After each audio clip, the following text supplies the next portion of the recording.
Hey, I guess the first question is for Gabby.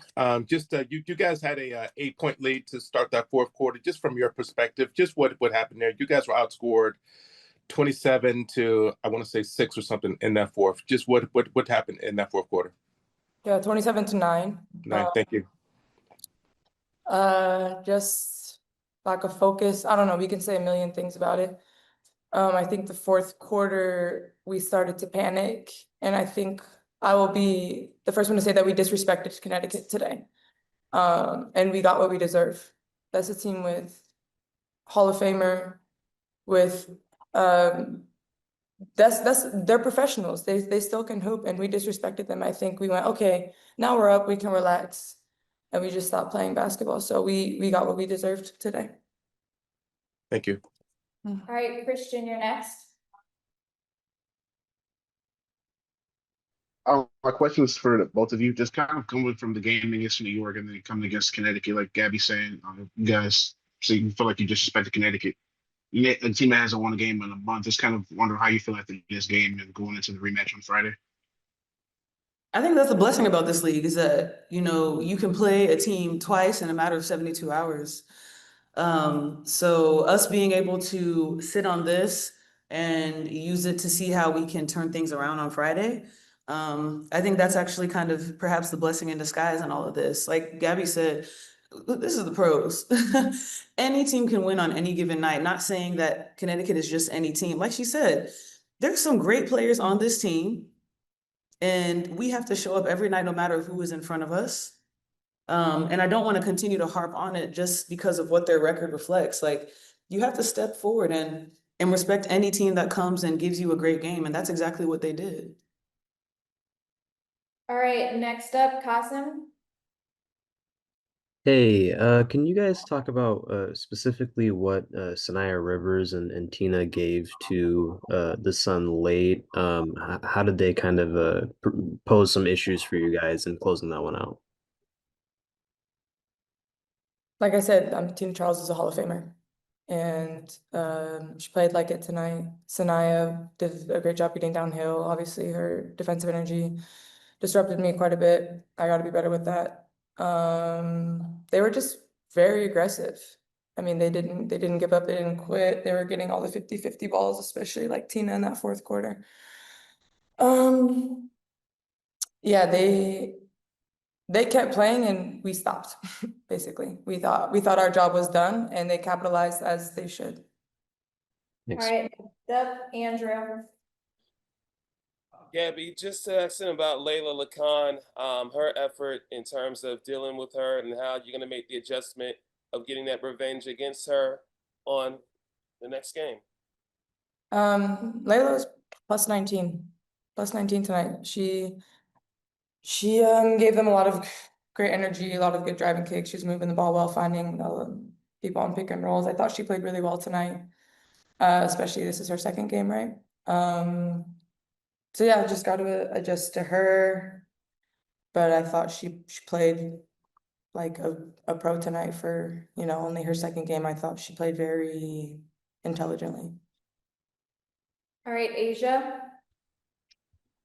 Hi, ladies. Connecticut took us all by surprise today. What are some key things besides just, playing basketball and staying in the game and staying focused? What are some other things that you guys are going to have to focus on and readjust for the next game? I think we probably need some more time to look at the video based off of what, how we played and what we were feeling. They're a bit more aggressive on the ball. So being prepared for that. I can't imagine that we won't see that again on Friday. And being able to knock down more open shots, being able to come out of the aggression on ball and hit shots that we normally hit for all 4 quarters. That was one of our points of emphasis tonight, was being able to score in all 4 quarters. All right, next, Maz, go ahead. Hey, Nneka, just on that, in terms of hitting shots, you only had 9 points in the fourth quarter. I mean, anything they did, or like you say, that's just a matter of concentration for y'all to score points in every quarter? I felt like there were some shots that I could have made. I felt like there were more shots that I could have made. I think that most people are used to me shooting 50% or better, and I can be used to myself doing that as well. So just locking in and hitting the open shots that I had. But we also have to make it easier for her. We can't just, we acted like sorry, I'm just stepping because I'm not gonna let her just talk about herself like that. Please, go ahead. Sorry. But I think what got us there, we stopped doing in the fourth quarter because we weren't up by 20 like we wanted to be. We treated every possession like it was the game-winning possession for no reason. We stopped moving the ball. We stopped doing the things that got us there, and that made Nneka's job way harder. Thank you. All right, Jim, go ahead. Hi, my question is for Gabby. Gabby, all your starting five there tonight played over 30 minutes and such, and all your starting five all were in double-digit scores in terms of that. But in terms of your bench outside of your starting five, how much more of an impact you need off your bench in terms of scoring, in terms of minutes, in terms of that? Because all five starting team well over 30 minutes played tonight. We need everybody. We need everybody, especially this is our third game on the road at 11 a.m. After staying in a casino for 3 days. So this is a game where we have to be able to rely on each other, and we need every single player has to be able to be productive and be efficient when they're on the court. And yeah, we just can't treat it like we missed an opportunity to go 3-0 on the road, which would have been huge, especially for like what our standards are. But we can't do that with 5 or 6 people who are locked in. All right, final question. We'll go back to Christian. Hey, Coach. I just wanted to ask you just about that fourth quarter. You guys had that 8-point lead there, and then you're outscored 27 to like 9. Just what happened in that fourth quarter? 1, and then 2. Is this game anything like the 2 losses at Sora to Golden State there, and any similarities that you can see there? Thank you. In the fourth quarter, I think they had about 11 points off of our turnovers. We didn't have a lot of turnovers, but in that stretch, they ratcheted up their physicality. We didn't execute where we needed to. 9 points, again, we're not gonna win games shooting that bad in the fourth quarter and not matching energy. Few miscues coming out of a timeout, miscues defensively helping off strong side, just not disciplined in a lot of areas. A little bit different from Valkyries. I feel like both of the Valkyries game, we were kind of playing from behind. We had a lead and we just were not sharp and focused in the areas that we needed to be in, and allowing Connecticut to score 27 points in a fourth is unacceptable, and that's going to net bad things for us. All right, Maz, go ahead. Yeah. Hey, Coach, Gabby said something to the point that the team kind of panicked in the fourth quarter. And is that kind of, given all the things you just talked about, the lack of energy, the turnovers, and the lack of execution, is that a fair statement? I think we just didn't execute. Connecticut showed a heavy nail presence. They're pretty aggressive on the ball screens, and we talked throughout the entire game that where the open action would be. And I just feel like we turned the ball over way too much in that stretch, but also we weren't sharp in understanding where, the things that we did early on in the game, we just went away from doing that in that particular quarter. So yeah, it was, I think, again, our discipline, our sharpness, and all those things that need to happen to compete at a high level and close out games. It didn't happen. And you play them again just in a couple of days. Just what then is the messaging? Yeah, on any given night in this league, anybody can get beat. If you don't have the correct mindset, energy, focus, and discipline to execute from one quarter to the next to play a full 40-minute game, things like this are going to continue to happen. The inconsistency is, at this point, again, very unacceptable. the inconsistency and go down the gamut of like the area. 48 hours, we need to make sure we're locked into everything that we weren't locked into today. Make sure that we're taking care of the ball, making sure that defensively we're staying disciplined. And there was some physicality that I feel like we weren't getting the calls, but at the end of the day, we haven't got those all season. So our mindset has to be different, and we have to be prepared to play them way better than that we did today. Thank you. Next up, Bella, go ahead. Hey coach, you've talked about this team this season being sort of consistently inconsistent, not being sharp enough today. How do you fix something like that? Like what is your approach or the team's approach to not continuing to lose games for that reason? Just staying the course and having some accountability in game. I think we find ways to adjust the next day, or when we play them the opponent a second or third time. But we got to make sure that the actions are actually happening in real time. And to me, it's about putting a full game together. So we start out pretty decently, and then we end terribly. And the inconsistencies is sometimes it's not the start, sometimes it's the end, sometimes it's the start, sometimes it's what I'm saying. So it's about just having a different a mindset of accountability and figuring it out real time. All right, Christian, you're up. Hey, coach. No, this is a tough loss, but in certain situations like this, the team, or you have said kind of paralysis by analysis. Is this one of those situations in that fourth quarter? No.